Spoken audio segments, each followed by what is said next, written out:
Hallelujah, hallelujah. सब अपने हाथों को ऊपर उठाएंगे, सब अपने हाथों को ऊपर उठाएंगे।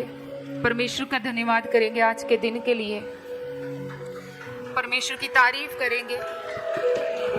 परमेश्वर का आत्मा हमारे बीच में है। जितने लोग विश्वास करते हैं वो आज सेम नहीं जाएंगे। जितने विश्वास करते हैं कि परमेश्वर का आत्मा हमसे बात करेगा, हम परमेश्वर की आवाज को सुनने जा रहे हैं। बाइबल में लिखा, बोलने वाला कोई इंसान नहीं, वो परमेश्वर का आत्मा है। कितने विश्वास करते हैं कि परमेश्वर का आत्मा हमसे बात करेगा? और कभी भी परमेश्वर किसी के साथ व्यर्थ बात नहीं करता। कितने लोग जानते हैं? परमेश्वर आपसे वही बात करेगा जिसकी आपको जरूरत है। जो आपके लिए जरूरी है, परमेश्वर आपसे वही बात करेगा। परमेश्वर इंसान नहीं है, वो हमसे कभी व्यर्थ बात नहीं करता। अगर परमेश्वर ने आज आपके साथ कोई बात करनी है तो वो आपके लिए बहुत इंपॉर्टेंट होगी, वो बहुत खास मैसेज होगा आपके लिए, जो मेरा परमेश्वर स्वर्ग से आपकी लाइफ में रिलीज करेगा। बाइबल में लिखा, जैसे बारिश इस धरती पर आती है और जिस काम के लिए उसे भेजा गया है वो काम पूरा होता है। परमेश्वर कहता है, जिस काम के लिए मेरा वचन भेजा जाएगा वो बिना उस काम को पूरा किए वापस लौटेगा नहीं। वो आपकी जिंदगी में फल लेके आएगा प्रभु यीशु के नाम में। परमेश्वर का वचन कहता है, अगर बीज, जैसे परमेश्वर का वचन बीज है और ये बीज हमारे हृदयों में जाएगा तो ये फल लेके आएगा, लेकिन हमारा हृदय उस बीज के लिए तैयार होना चाहिए। सब बैठ जाओ, सब बैठ जाओ, अपने हाथों को उठाओ, बोलो, मैं इस वचन को ग्रहण करने के लिए अपने मन को परमेश्वर आपके हाथों में देता हूं। मैं अपनी बुद्धि को, समझ को आपके हाथों में देता हूं। प्रभु यीशु, जैसे आपने अपने चेलों की बुद्धि को खोल दिया था ताकि वो आपके वचन को समझ पाए, मैं प्रार्थना करता हूं, मैं प्रार्थना करती हूं, परमेश्वर मेरी बुद्धि को खोल दे। मांगो परमेश्वर से कि परमेश्वर आज मेरी बुद्धि को खोल दे, आज मेरी समझ को खोल दे। परमेश्वर, मैं तेरे वर्ड को ग्रहण कर पाऊं, मैं तेरे वचन को ग्रहण कर पाऊं। परमेश्वर, जो वचन हमारे हृदय में जाता है उसे शैतान कभी नहीं चुरा सकता। जो वचन अच्छी भूमि में चला जाता है वो फल लेके आता है, वो बढ़ता है। लेकिन जो अच्छी भूमि में नहीं जाता तो वचन में लिखा है कि शैतान उसे चुरा लेता है। जिस वचन की हमें समझ नहीं आई, मान लो कि वो वचन आपके हृदय में गया ही नहीं है। अगर आप वचन को समझ नहीं पाए तो इसका मतलब वो वचन आपके हृदय में गया ही नहीं है। और शैतान कभी भी उस वचन को चुरा सकता है। उस वचन को आपने सुना, परमेश्वर ने आपके साथ बात भी की, लेकिन उस वचन का आपकी लाइफ में कोई रिजल्ट नहीं आएगा।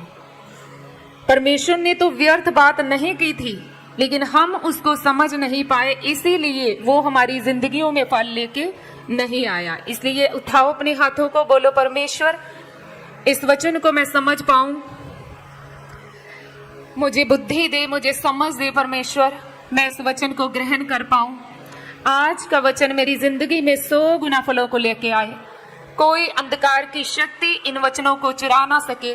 प्रभु यीशु के सामर्थी नाम से मांगते हैं, आमीन, हालेलुया। तो आप सब ब्लेस्ड हैं। तो आज का दिन, आज मदर्स डे है और परमेश्वर आप सबको ब्लेस करे। जिन्होंने अपनी मदर का जो आदर किया है, मैं यहाँ से परमेश्वर की हजूरी से बोलती हूँ कि परमेश्वर आपको दुगना आदर दे। प्रभु आपको ब्लेस करे बड़ी इज्जत के साथ, आदर के साथ।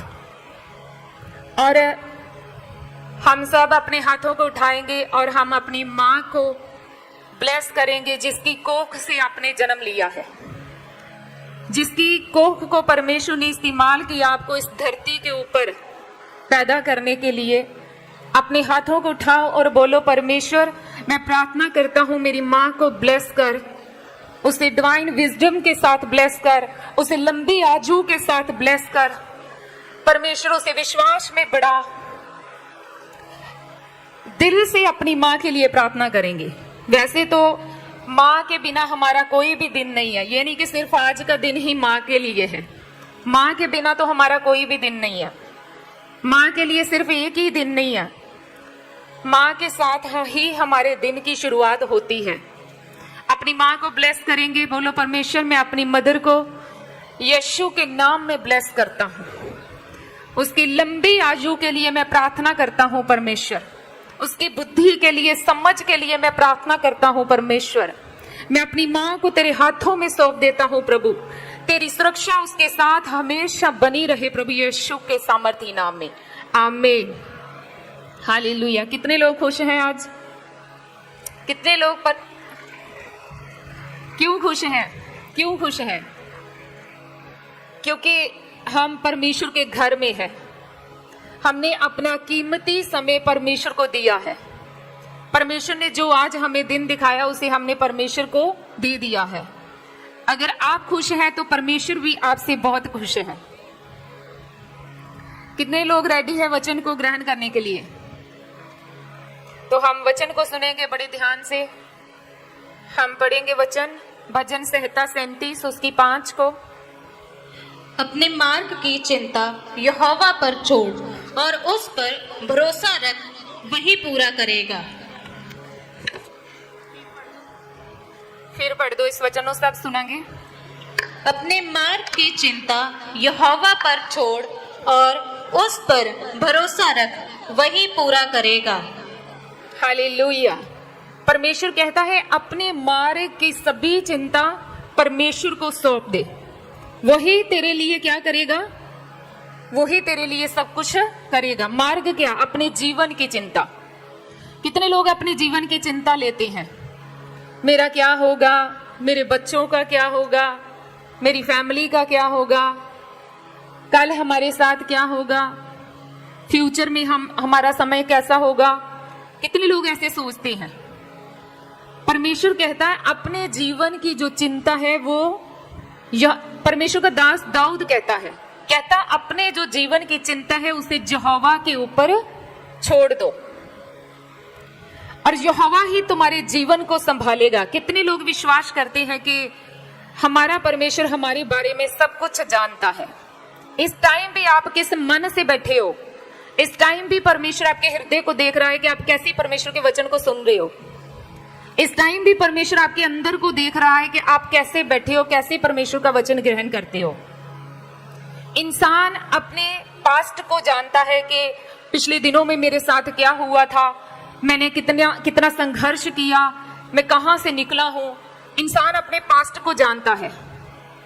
हम जानते हैं ना सब हमारे साथ क्या हुआ था पिछले दिनों में। हम सब जानते हैं ना कि हम कहां पर थे, हमने कितना संघर्ष किया, कितनी बीमारियों को, कितने दुखों को, तकलीफों को हमने सहन किया। हम सब जानते हैं। और आज हम अपना वर्तमान, अपना जी प्रेजेंट टाइम भी हम जानते हैं कि हम आज किस मुश्किलों में है, किस प्रॉब्लम में है, आज हमारा जीवन कैसा है, हम सब जानते हैं। कितने लोग जानते हैं? लेकिन कोई जानता है कि कल जो आएगा, कल आने वाला कल हमारे साथ क्या होगा? जानता है कोई?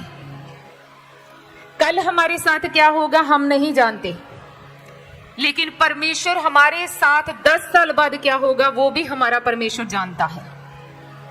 परमेश्वर हमारे फ्यूचर को जानता है और हमारा जो फ्यूचर है जिसकी हम चिंता करते हैं, हमारा भविष्य, वो परमेश्वर के हाथों में है।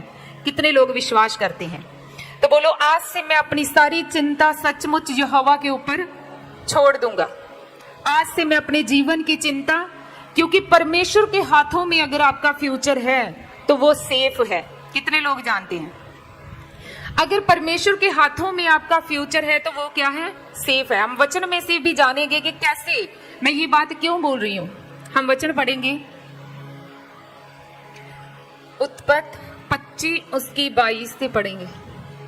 लड़के उसके गर्भ में आपस में लिपट के एक दूसरे को मारने लगे। तब उसने कहा, मेरी जो ऐसी ही दशा रहेगी तो मैं कैसे जीवित रहूंगी? और वह यहोवा की इच्छा पूछने को गई।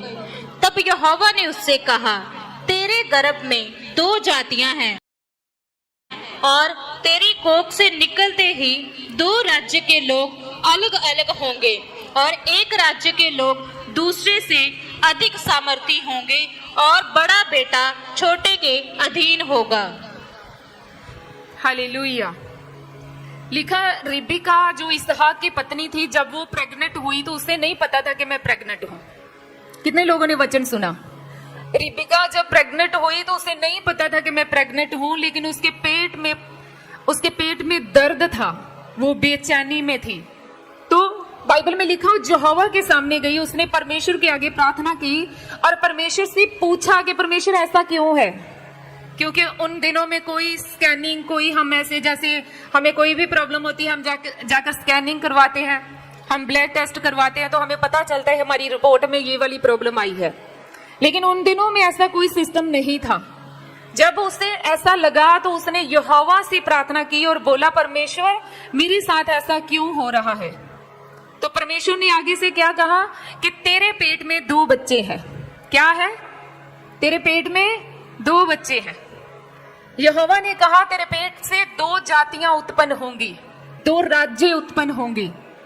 और एक परमेश्वर ने सिर्फ उसे आज का ही नहीं बताया कि आज तेरे पेट में 2 बच्चे हैं, सिर्फ इतना नहीं बताया, परमेश्वर ने आने वाला टाइम भी बताया। परमेश्वर ने फ्यूचर में क्या होगा वो भी बताया। परमेश्वर ने कहा जो बड़ा होगा वो छोटे के अधीन होगा। कितने लोग समझ पा रहे हैं? 2 बच्चे होंगे, 2 जातियां होंगी, यानी कि 2 राज्य होंगे, एक बड़ा सामर्थी होगा। और लिखा जो बड़ा होगा वो छोटे के अधीन होगा। परमेश्वर जो बात बोल रहे थे, अगर हम उन दिनों की बात करें तो ऐसा पॉसिबल नहीं था। जो बड़ा बेटा होता था ना, उसके पास बहुत अधिकार होते थे, उसे अपने बाप की जो प्रॉपर्टी होती है उसका ज्यादा हिस्सा मिलता है। और कभी ऐसा नहीं हो सकता था कि बड़ा बेटा छोटे के अधीन रहे। लेकिन परमेश्वर जानता था कि आने वाले दिनों में ऐसा होगा। परमेश्वर ने अभी वो बच्चे पैदा भी नहीं हुए तो परमेश्वर ने उनका फ्यूचर बता दिया। जब हम अपनी माँ के पेट में थे तब से ही परमेश्वर हमारे फ्यूचर को जानता है। हम कितना बढ़ेंगे, हम कितना आगे जाएंगे, हम क्या करेंगे, ये सब कुछ परमेश्वर जानता है। अगर हम कभी गिर गए तो गिर के हम उठेंगे कि नहीं, ये सब परमेश्वर जानता है। तो परमेश्वर ने कहा जो बड़ा होगा वो छोटे के क्या होगा? अधीन होगा। तो क्या हुआ? उन बच्चों का जन्म हुआ। एक का नाम एसाव रखा गया, एक का नाम याकूब रखा गया। तो आगे चलकर क्या हुआ? जो परमेश्वर ने बोला था वो सच हुआ। हम पढ़ेंगे वचन को।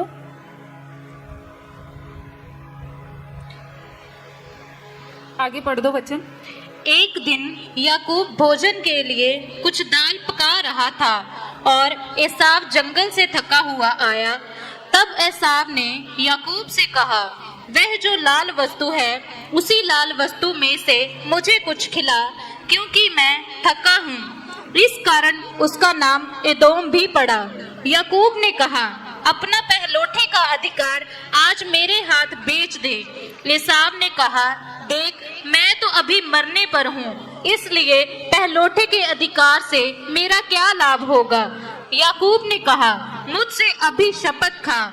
अंत उसने उससे शपथ खाई और अपने पहलौठे का अधिकार याकूब के हाथ बेच डाला। हालेलुया। परमेश्वर ने क्या कहा था रिबिका को कि जो छोटा होगा, जो बड़ा होगा वो छोटे के अधीन होगा। तो जब परमेश्वर पहले ही जानता था कि ऐसा होगा, तो क्या हुआ? एक दाल के लिए उसने अपना बड़े होने का अधिकार जो परमेश्वर ने उसे दिया था वो उसने ऐसे उसको ठुकरा दिया। कितने लोग समझ पा रहे हैं? परमेश्वर ने उसे बड़े होने का अधिकार दिया था। लिखा एक दिन वो आया अपने घर में आया तो उसका जो छोटा भाई था याकूब वो दाल पका रहा था। तो उसने कहा मुझे दे दे। उसने कहा पहले तू ना शब्द खा के तू अपना जो अधिकार है बड़े होने का वो तू मुझे दे देगा। कहता मैंने इस अधिकार को क्या करना, इससे मुझे क्या लाभ होगा। कहते मैंने इस बड़ा हूँ छोटा हूँ, मुझे लोग कहते बड़ा भाई है ये छोटा भाई, इससे क्या होगा। कहते ठीक है ये अधिकार मैं तुझे देता हूँ, तू मुझे बस दाल दे दे, एक दाल की कटोरी दे दे और ये अधिकार तू ले ले। तो वो अधिकार किसने दिया था उसे? परमेश्वर ने जो उसे अधिकार दिया था वो जहां पर ही खत्म नहीं था। बड़े बेटे के पास अगर बड़ा अधिकार है तो इसका मतलब कि परमेश्वर की बड़ी आशीष आने वाले दिनों में उसकी लाइफ में आनी थी। लेकिन जब भी उसने अपना बड़े होने का अधिकार ठुकरा दिया तो उसने वो सारी आशीष जो यहोवा ने उसके लिए रखी थी वो सारी को उसने ठुकरा दिया। कितने लोग समझ पा रहे हैं? तो आज भी परमेश्वर अधिकार देता है अपने लोगों को, आज भी परमेश्वर अपने लोगों को चुनता है, और कईयों को तो ऐसे चुनता है पहलोठे की तरह, जैसे पहलोठे की तरह कि ये पहला है, ये बड़ा है। आज परमेश्वर के भवन में, परमेश्वर के किंगडम को आगे लेके जाने के लिए परमेश्वर कुछ लोगों को खड़ा करता है। परमेश्वर उनको अधिकार देता है, परमेश्वर उनको अधिकार देता है, और फिर परमेश्वर चेक करता है कि जो अधिकार मैंने इसको दिया है क्या ये उस अधिकार को समझता है कि नहीं। जैसे इसाव ने तो नहीं समझा, उसने तो ठुकरा दिया, कहता मैं तो भूख से मर रहा हूं, मैंने इस अधिकार को क्या करना, इससे मुझे क्या लाभ होगा। लेकिन वो नहीं जानता था कि जो अधिकार, जो अथॉरिटी परमेश्वर ने उसे दी है, आने वाले दिनों में उसे बहुत सारी परमेश्वर की ओर से ब्लेसिंग मिलने वाली थी। तो आज भी लोग अपने अधिकार को नहीं समझते, आज भी लोगों को परमेश्वर ने खड़ा किया है पहलोठों की तरह। अगर चर्च में 50 वॉलंटियर है तो उसके ऊपर 2 बंदों को जो खड़ा किया वो पहलोठे हैं। जो दूसरे वॉलंटियर है वो भी परमेश्वर के सेवक है, सेवा करते हैं, लेकिन जो 2 खड़े किए हैं वो पहलोठे हैं, वो बड़े हैं, उनको बड़ा अधिकार दिया गया है परमेश्वर की ओर से। क्या करने का? कि अब हर रोज सिर्फ परमेश्वर के दास, परमेश्वर की दासियां, पास्टर ही इस चीज को नहीं देखेंगे कि जिस 50 लोगों के ऊपर उनको अधिकार दिया गया है, किसके लिए दिया गया है, ताकि उन लोगों को, उन्होंने उनकी अगवाही करनी है। क्या वो राइट टाइम आ रहे हैं, क्या वो यूनिफॉर्म में आ रहे हैं, विदाउट यूनिफॉर्म आ रहे हैं, क्या उनका टाइम आने का कितना है और कितना टाइम लेट आते हैं, ये सब कुछ उस 2 बंदों ने देखना है। अगर वो नहीं देखते तो इसका मतलब कि परमेश्वर ने जो उनको अधिकार दिया है वो अभी तक उसको समझ नहीं पाए। जैसे इसाव को परमेश्वर ने बड़ा अधिकार दिया, तो इसका मतलब कि उन लोगों ने भी इसाव की तरह उस अधिकार को ठुकरा दिया। उन्होंने सिरदर्दी नहीं ली, नहीं हम इतनी सिरदर्दी नहीं ले सकते, लोग हमसे नाराज हो जाएंगे अगर हम लोगों को कहेंगे कि तुम टाइम से आओ। अगर तुम टाइम से नहीं आ रहे, अगर तुम अच्छे से सेवा नहीं कर रहे, इसका मतलब कि तुम प्रेयर नहीं करते हो, इसका मतलब तुम बाइबल नहीं पढ़ते हो। तुम प्रेयर करो, बाइबल पढ़ो। ये उन 2 लोगों की ड्यूटी बनती है कि अपने अधिकार को समझे। कितने लोग समझ पा रहे हैं? सेम इसी तरह वॉलंटियर टीम हो गई, इसी तरह जैसे हम देखें तो टेस्टमनी टीम, और अगर 10 लोगों की टीम है तो उसके ऊपर 1 बंदे को खड़ा किया है। अगर वो अपने अधिकार को अच्छे से इस्तेमाल नहीं करता, अगर वो 10 बैठकर ऐसे बातें कर रहे हैं वचन के टाइम में, और जो मेन है जिसको परमेश्वर ने पहलोठे की तरह चुना, बड़ा अधिकार दिया, वो भी उनके साथ बातें कर रहा है, वो भी उनके साथ मिक्स हुआ है, वो भी उनके जैसा ही लग रहा है, दूसरे देख रहे हैं तो उसके जैसा ही लग रहा है। तो इसलिए उस जन को परमेश्वर ने बड़ा अधिकार तो दिया, लेकिन वो समझ नहीं पाया जैसे इसाव समझ नहीं पाया था। सेम इसी तरह क्वायर टीम के ऊपर भी अगर 15 लोग हैं, उसके ऊपर अगर 2 जन को खड़ा किया, 1 जन को खड़ा किया, तो किसने दिया अधिकार? किसने दिया अधिकार? परमेश्वर ने। तो अगर वो भी अपने अधिकार को नहीं समझते कि हाँ क्वायर टीम को हम देखेंगे, हम उनको बताएंगे आपने कितने टाइम पर आना है, और कैसे हमने संडे को मीटिंग स्टार्ट होने से पहले प्रेयर करनी है, कैसे हमने आत्मा में रहना है, कैसे हमने प्रार्थना करनी, ये उस बंदे को ड्यूटी दी गई है। अगर वो अधिकार को नहीं समझता तो क्या होगा? ये नॉर्मल बात नहीं है। जैसे उसने बोल दिया ना कि मुझे तो बस भूख लगी है, मुझे तो बस दाल चाहिए, मैंने इस अधिकार को क्या करना है? पहलोठे का अधिकार बहुत बड़ा अधिकार है, और जिन लोगों को परमेश्वर ने दिया है उनके ऊपर परमेश्वर की बड़ी दया हुई है, बड़ी दया।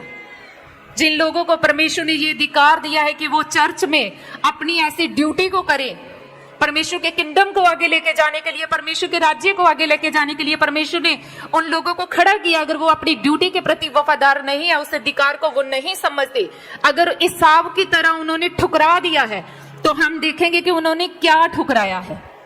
तो आगे चलकर क्या हुआ?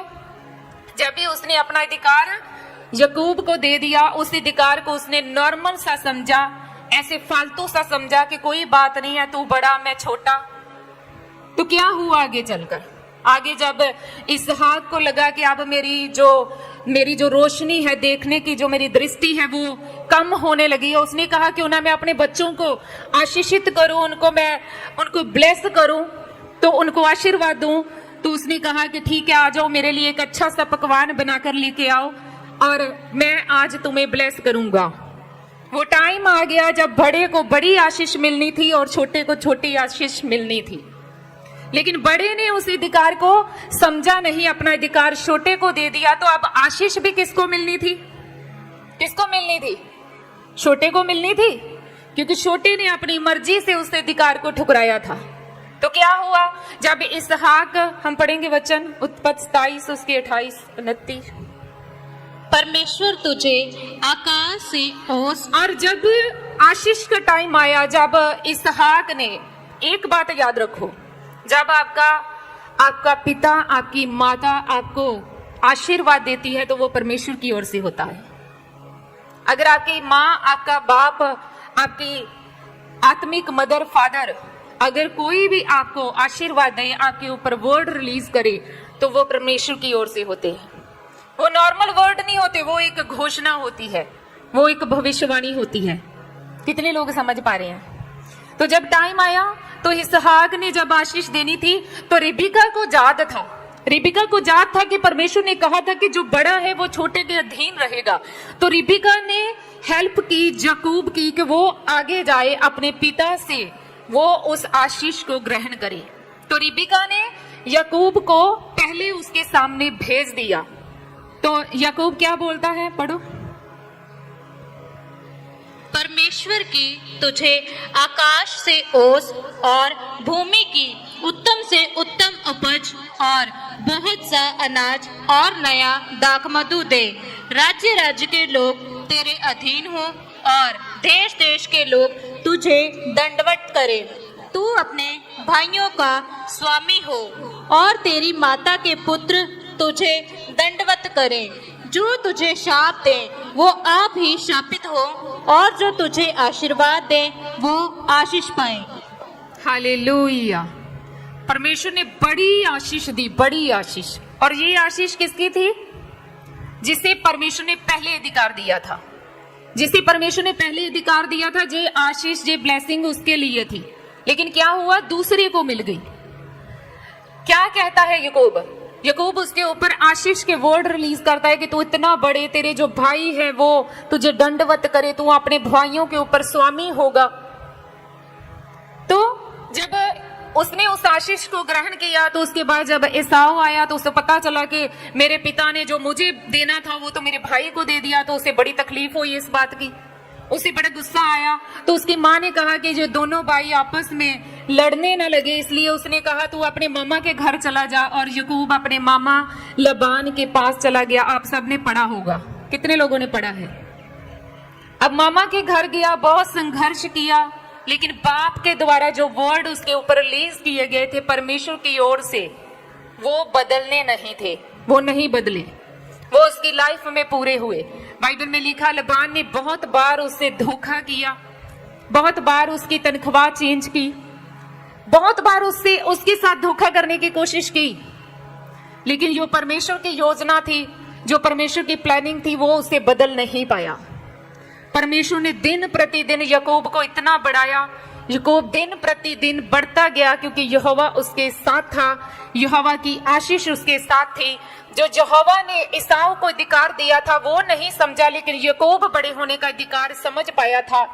एसाव शारीरिक तरीके से चलने वाला इंसान था, वो परमेश्वर की आत्मिक आशीष की ओर उसकी नजर नहीं थी। लेकिन याकूब के अंदर चाहे कितनी कमियां थी, कितनी घटियां थी, लेकिन फिर भी उसकी नजर यहोवा की आशीष की ओर लगी हुई थी। तो क्या हुआ? परमेश्वर ने एक दिन उसे बहुत ब्लेस्ड किया, बच्चों के साथ, पत्नियों के साथ, भेड़ बकरियों के साथ, जो कि उन दिनों में प्रॉपर्टी होती है। परमेश्वर ने उसे इतना बढ़ाया, और जिस दिन वो वापस आ रहा था तो वो अपनी पत्नियों को उनके पिता के बारे में बोलता है कि अगर परमेश्वर मेरे साथ ना होता तो मैं आज शूशे हाथ, खाली हाथ वापस जाना था। परमेश्वर मेरे साथ है, इसीलिए मैं हरा भरा जा रहा हूं। अपने पड़ोसी को बोलो, परमेश्वर तेरे साथ है। तो कभी खाली हाथ नहीं रहेगा। तुझे कौन सी आशीष चाहिए? बोलो, तुझे कौन सी आशीष चाहिए?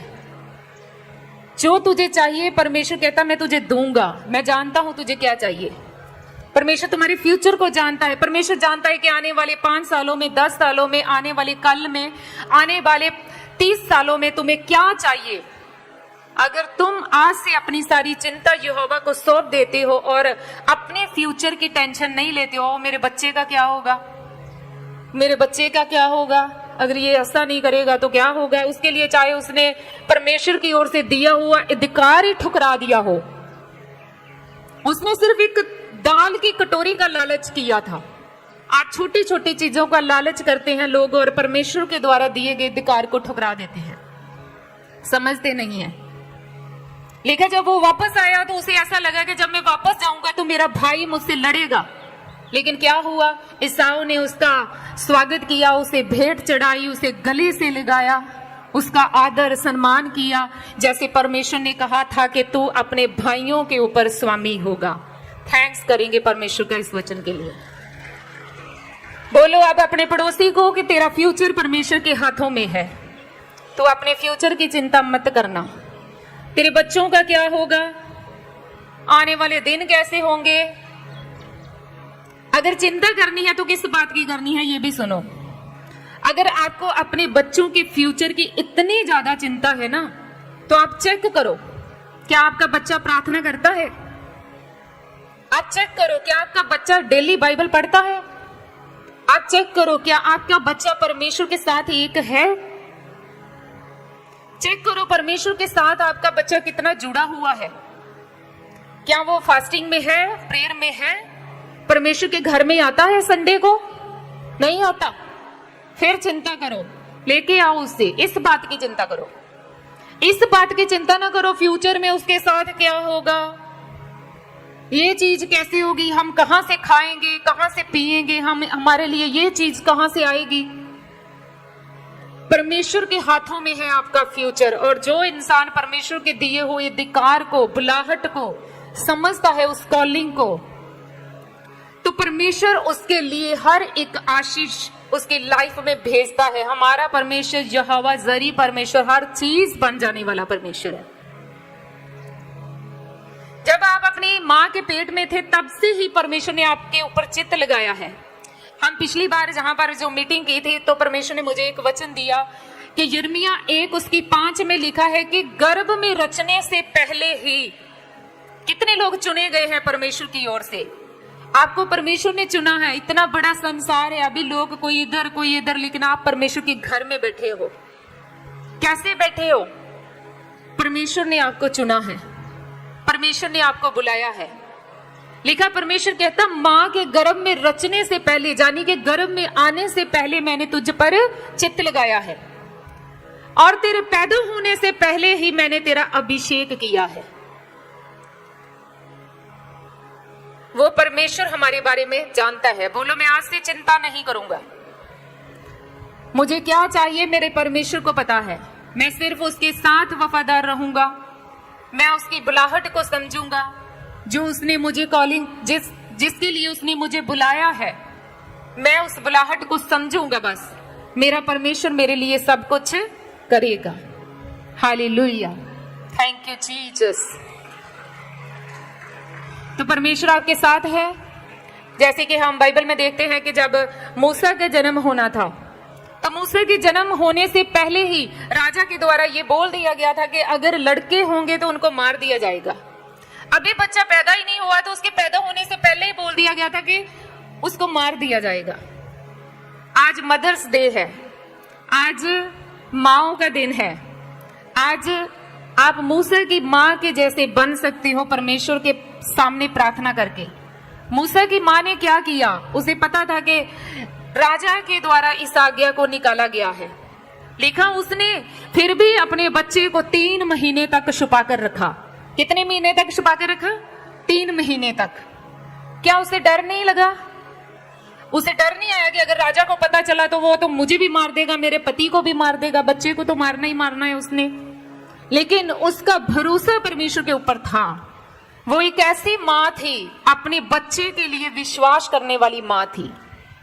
अगर आपको अपने बच्चों की चिंता है तो उसके लिए विश्वास करो कि मेरा यहोवा उनके फ्यूचर को बनाएगा, मेरा यहोवा उनको संभाल कर रखेगा, मेरा परमेश्वर उन्हें सुरक्षा देगा। मैं चिंता नहीं करूंगी, मैं चिंता करके कुछ नहीं कर सकती, क्योंकि मैं तो इंसान हूं, मैं तो कल का दिन ही नहीं जानती कि कल क्या होगा। मुझे तो ये नहीं पता कि कल क्या होगा, मुझे सिर्फ आज का पता है कि आज क्या हो रहा है। तो लिखा उसने 3 महीने अपने बच्चे को छुपा कर रखा। जब छुपा नहीं सकी तो उसने एक टोकरी ली, उसे ऐसे लेप करके उस बच्चे को उस टोकरी में डालकर नदी में बहा दिया। और उसका विश्वास था, उसने ऐसे राजा को अपना बेटा नहीं दे दिया कि लो मेरे भी बेटा हुआ है। उसने नदी में बहा दिया और साथ पास ही मूसा की जो बहन थी उसे खड़ा कर दिया। उसका विश्वास था कि मेरा परमेश्वर इसे मरने नहीं देगा। उसने बड़े विश्वास के साथ उसे टोकरी में नहीं, मेरा मानना है कि उसने परमेश्वर के हाथों में दे दिया था मूसा को। आज अपने हाथों को उठाओ, बोलो मैं अपने परिवार को, अपने बच्चों को और उनके फ्यूचर को परमेश्वर के हाथों में देता हूं।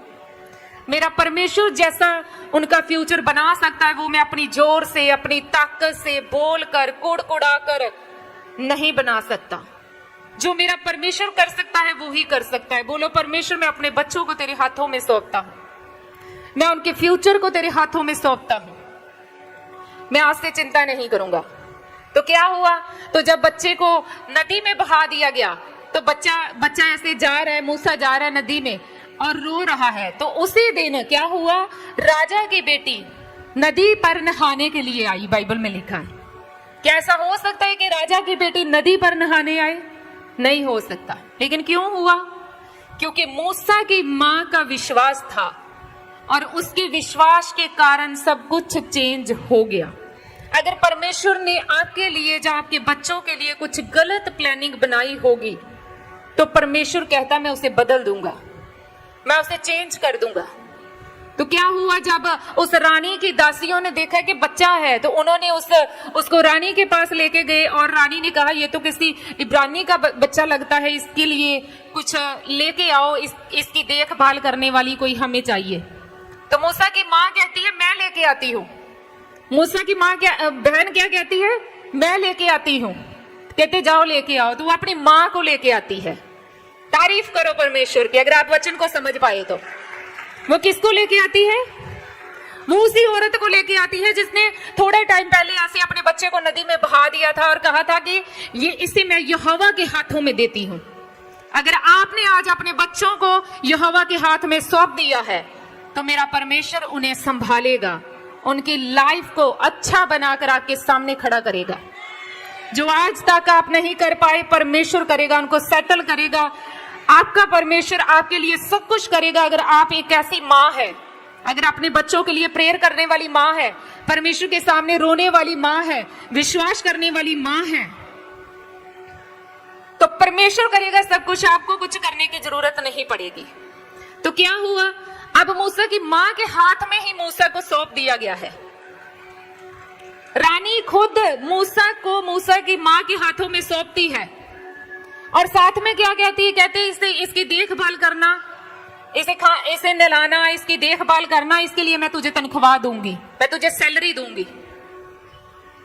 मूसा की माँ ने परमेश्वर के ऊपर विश्वास किया और उसका किया गया विश्वास उसके लिए बड़ी आशीष को लेके आया। अब अपने बच्चे को नहला रही है, अपने बच्चे को दूध पिला रही है, अपने बच्चे की देखभाल कर रही है, तो रानी उसको सैलरी दे रही है। देखो परमेश्वर का चमत्कार, देखो परमेश्वर की सामर्थ। अपने बच्चे को एक माँ उसकी केयर करती है। क्यों? क्योंकि ये मेरा बच्चा है, इसके लिए मुझे किसी से तनख्वाह नहीं चाहिए, ये तो मेरा फर्ज है। लेकिन जब सब कुछ बदल दिया परमेश्वर ने तो क्या हुआ, मूसा की माँ पहले अपने बच्चे को डर के साथ पाल रही थी, डर के साथ वो डरती थी कहीं ये रो ना पड़े, इसकी आवाज बाहर ना चली जाए, कहीं राजे को पता ना चल जाए, डरी डरी रहती थी। परमेश्वर ने उस डर को आशीष में बदल दिया। जब अपने बच्चे की वो केयर करती थी, उसे संभालती थी, लेकिन साथ में उसके अंदर एक बेचैनी थी कि कहीं आज मेरे बच्चे का आखिरी दिन ना हो, कहीं आज मैं पकड़ी ना जाऊं, आज मेरा बच्चा पकड़ा ना जाए। उसके अंदर बेचैनी थी। परमेश्वर ने उस बेचैनी को शांति में बदल दिया। परमेश्वर आपकी बेचैनी को शांति में बदल देगा। परमेश्वर आपके डर को आशीष में बदल देगा अगर आप यहोवा के ऊपर विश्वास करने वाले हैं तो क्या हुआ? रानी कहती ये मेरा बेटा है आज से। क्या कहती है? अब रानी कहे, राजा की बेटी कहे ये मेरा बेटा है तो उसे मार सकता है राजा? मार सकता है राजा? नहीं, राजा तो उसे बहुत प्यार करता होगा। राजा तो उसे बहुत प्यार करता होगा कि ये तो मेरी बेटी का बेटा है। सोचो परमेश्वर ने ये सब कुछ कैसे चेंज कर दिया, कैसे चेंज कर दिया। एक मां के विश्वास के साथ। जिस घर से ये आज्ञा निकली थी कि मूसा को भी मार दिया जाएगा, उसी महल में अब मूसा सुरक्षित रह रहा है, सेफ रह रहा है। परमेश्वर उसे संभाल रहा, अच्छा जीवन दे रहा है। परमेश्वर उसे पढ़ा लिखा बड़ा कर रहा है। और उसी महल में, जिस महल से आज्ञा निकली थी कि इस बच्चे को मार दिया जाएगा, उसी महल में अब मूसा राजा की तरह, किसकी तरह? राजे की बेटी का बेटा राजे की तरह उस महल में रह रहा था। परमेश्वर चेंज कर देगा अगर आपका भरोसा परमेश्वर के ऊपर है, परमेश्वर की आज्ञाओं के ऊपर है, परमेश्वर के वचनों के ऊपर है। आप अपने बच्चों का फ्यूचर नहीं बना सकते। बना सकते हो? नहीं बना सकते हो, लेकिन परमेश्वर बना सकता है। आप पास्ट को जानते हो, प्रेजेंट टाइम को जानते हो, लेकिन फ्यूचर में क्या होगा परमेश्वर जानता है।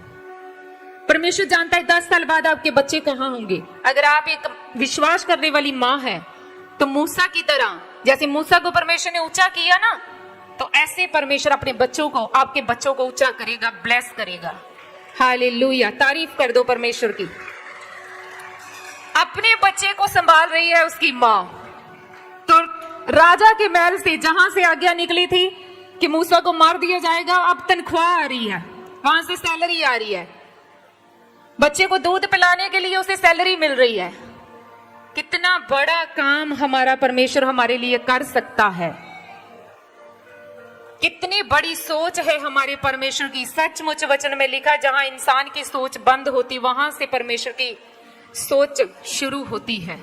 जहां अगर इंसान कहता मैं थक गया हूं, मैं टूट गया हूं, अब मैं कुछ नहीं कर सकता, अब डॉक्टर ने बोल दिया ऐसा नहीं होगा, अब डॉक्टर ने बोल दिया तू मां नहीं बन सकती, अब डॉक्टर ने बोल दिया तेरी रिपोर्ट नॉर्मल नहीं हो सकती, मैं थक गया हूं, मैं टूट गया हूं, अब मैं हार गया हूं। परमेश्वर कहता बस अब मैं करूंगा, अब मैं करूंगा, तू सिर्फ उस चमत्कार को, उस मिरेकल्स को ग्रहण करना, अब मैं करूंगा तेरे लिए। सब खड़े हो जाएंगे। आज से अपनी लाइफ और अपने बच्चों की लाइफ यहोवा को सौंप दो। चिंता करनी तो इस बात की करो, आज से अपने बच्चों से जाओ, बात करो कि तू प्रेयर करेगा तो तुझे खाना मिलेगा, तू प्रेयर करेगा तो तुझे खाना मिलेगा, नहीं तो नहीं मिलेगा। अगर आपको इतनी चिंता है अपने बच्चों की तो जाओ उनको यहोवा के करीब लेके आओ। अगर यहोवा के करीब आ गए तो आप टेंशन फ्री हो। यहोवा उनको संभालेगा, ब्लेस करेगा। आमीन। सब तारीफ करेंगे, वर्शिप करेंगे।